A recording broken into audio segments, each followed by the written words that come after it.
រៀបសួរពុកម៉ែពូមីងបងប្អូនទាំងអស់គ្នានៅសល់តែប្រហែលថ្ងៃទៀតទេគឺកម្មវិធីវេទិកានិងពិព័រណ៍កសិកម្មកម្ពុជាឆ្នាំ2025ឬហៅកាត់ថាកាហ្វេ25នឹងចាប់ផ្ដើមដំណើរការហើយឥឡូវនេះយើងកំពុងតែរៀបចំទីតាំងពិព័រណ៍ដើម្បីស្វាគមន៍ពុកម៉ែពូមីងបងប្អូនអញ្ជើញមកមើលស្តង់ពិព័រណ៍ពីប្រមាណក្រុមហ៊ុនជាង300បាននឹងត្រៀមមកដាក់នៅផលិតផលក៏ដូចជាបច្ចេកវិទ្យាកសិកម្មទំនើបរបស់គាត់ជូនដល់ពុកម៉ែបងប្អូនបានមកទស្សនាផ្ទាល់ក៏ដូចជាបានមកសាកនៅបច្ចេកវិទ្យាទំនើបទាំងអស់នេះក៏ដូចជាបានមកពិនិត្យឬក៏មករកនៅធៀបចូលកសិកម្មនៅក្នុងការរៀបចំរបស់យើងទីនេះសូមគោរពអញ្ជើញពុកម៉ែពូមីងបងប្អូនចូលរួម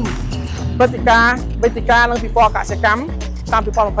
2025នៅមជ្ឈមណ្ឌលកោះពេជ្រចាប់ពីថ្ងៃទី13ដល់ថ្ងៃទី16ខែវិច្ឆិកានេះជួបគ្នាឆាប់ៗនេះ